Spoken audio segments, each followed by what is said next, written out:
Hello fellow G-fans, this is GodzillaFan64 here with another toy review. Well, this time it's going to be both an unboxing and a review. I just got this figure in the mail. I've been waiting for it for a really long time. So, yeah. Here's the package. It's less of a box and more of an envelope. So, yeah, I'll just go ahead and open this. So, got my trusty knife here. There we go. So yeah, I'm really excited about this figure. Everyone says it's pretty good. All the reviews I've seen. So, yeah, just extremely excited. Oh, and what? There is a box inside of an envelope. Okay.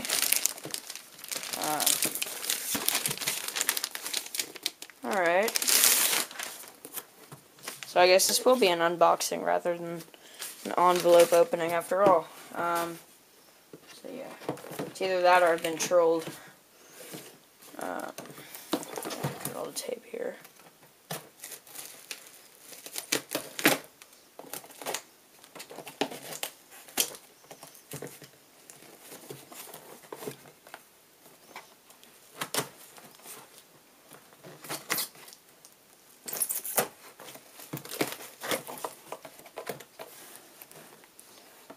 Yeah, sorry this is taking so long. Just sorry I'm being all silent. I'm just really excited for this guy. And here it is. Okay, let me get all the bubble wrap off it.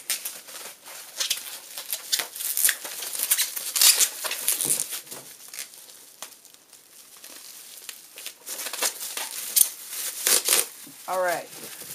You guys ready? Yep. The Ultraman Mebius. Wow. Let me just start off the review by, just reviewing his box. His box looks pretty cool. The front has a nice viewing window right there, plus a really cool Stardust picture of him right there. Ultraman Mebius, the bottom. The back, it shows all his accessories and some poses. And then there's Zamusha right there. Some height and, weight stats. At the top, just Ultraman Mebius. This side, just a continuation of the Stardust image. So, yeah, let me go ahead and get this guy out of his box, and I'll review him. Okay, so here's the figure. Let me just start off by saying, yeah, he's very nicely detailed, especially for an Ultra where you can't get very much detailed. I especially love his, little Mebius bracer right there. Has some really good detail. Let's see. Yeah, it pops off.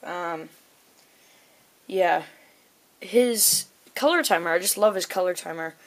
It has a really cool effect. Rather than just being painted blue, I don't know how to describe it. It's clear, and then there's some kind of blue panel behind it. Or, that's the effect it gives off. I don't know if I'm correct when I say that, but that's just the effect it really gives off there.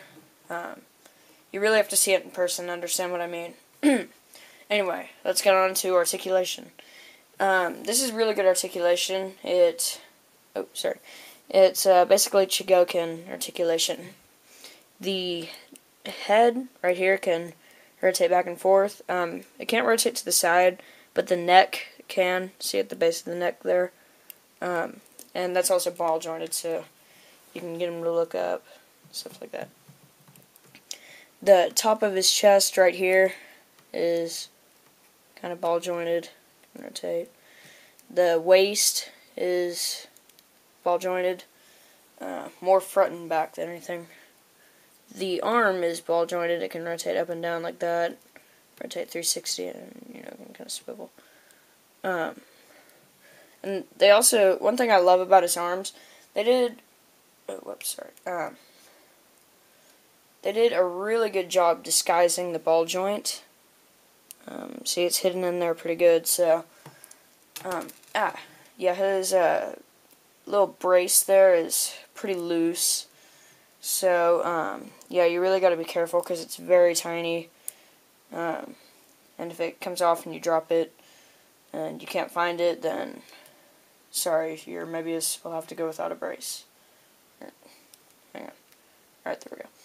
The elbow can rotate just like that in 2 spots, so you can get some good articulation.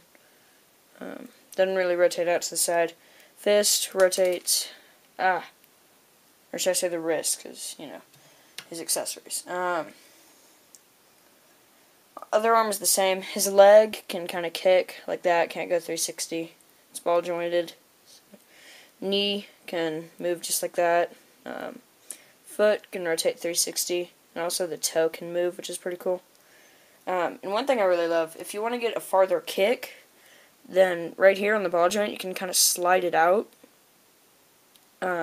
So yeah, you can get more of a distance kick. And one thing I have to say about the articulation is that it's less clicky than a Chigokin figure, and so, oh yeah, so I can kind of go like that.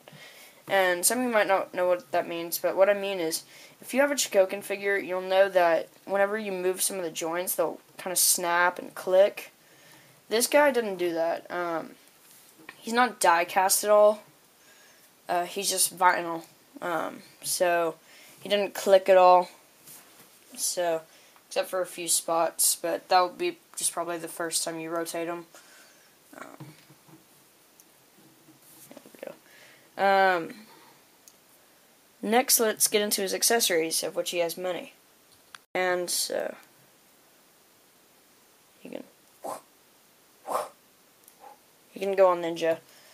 There's his Mebium blade. Looks pretty cool. It's you can kind of have him kneel with it, but I'm not going to mess with it too much right now because his joints are pretty stiff, which is good for people who do stop motions.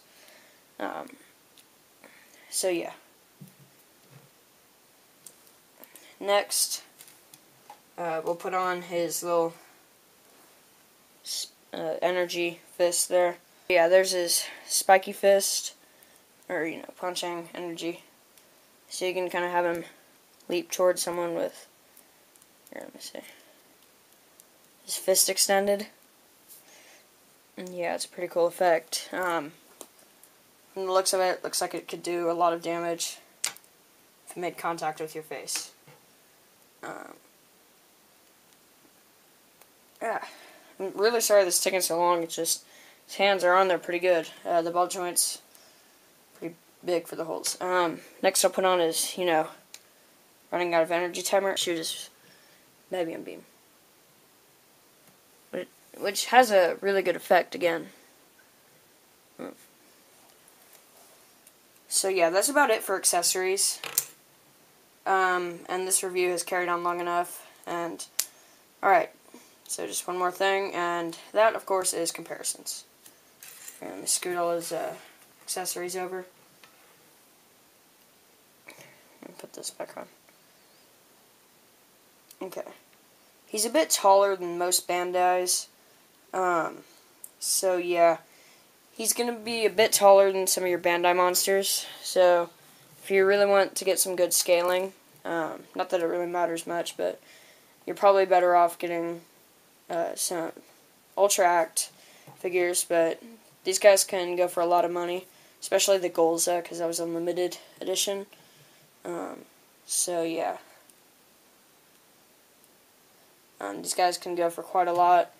This one, luckily, cost $49.59 free shipping. And yeah, I bought it, so yeah. Let's go into size comparisons. First, let's size him up with his first enemy in the series, Dinosaur. This actually looks pretty good. Ultraman Mebius is taller, while Dinosaur is bigger in the, you know, big, bulky sense. So yeah, that works pretty good. Next, let's size him up, with one of the main Ultra villains, Zeton. I think they should be about the same size. Maybe Zeton a little bit taller. So yeah. And I think that's the Zeton's fault, not the Mebius. Next, let's size him up with King Pandan. This works pretty good, but King Pandan should be taller. But again, that's the other figure's real fault, because pretty much all the figures in the Super Ultra 8 Brothers line are undersized. Except for, I think 1 or 2 of them. Yeah, I'm sizing him up with a bunch of figures, pretty much all the ones from his series. Next, set him up with a new figure I got, Gudon. So yeah, you guys know a new figure. This works pretty good. I don't really have any complaints about this. So yeah. Next, size him up with Alien Knuckle.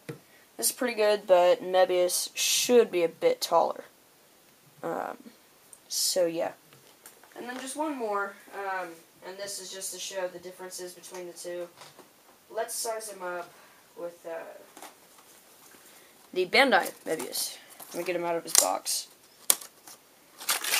Sorry this review is so long, it's just mostly because of the accessories.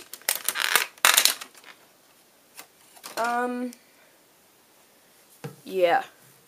Of course, the Ultra Act is a lot taller, but I think what it all boils, and it has more of a skinny, bony appearance, while the Bandai one has more of a bulky appearance. But what I think it all boils down to is the Bandai one has better detail, while the Ultra Act has better, just overall value, and articulation, that kind of thing.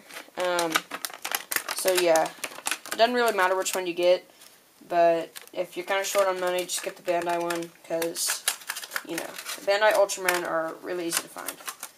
And yes, I am a huge fan of Ultraman Mebius, just specifically. For final thoughts, this figure is excellent. He has pretty good scaling, excellent articulation, excellent detail, excellent paint job. And yeah, he has a better paint job than the Bandai. One thing I love about it is while the Bandai's eyes are just, blank yellow, this one, his eyes are clear with kind of a yellowish paneling in the back.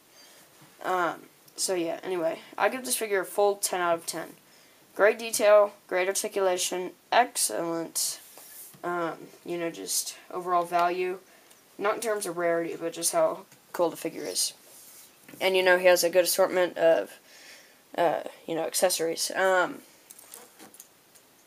think his accessories definitely trumps the, accessories of the Revoltex. I mean, the Revoltex, their accessories are usually pretty useless. Just a building, and a house, and a horse.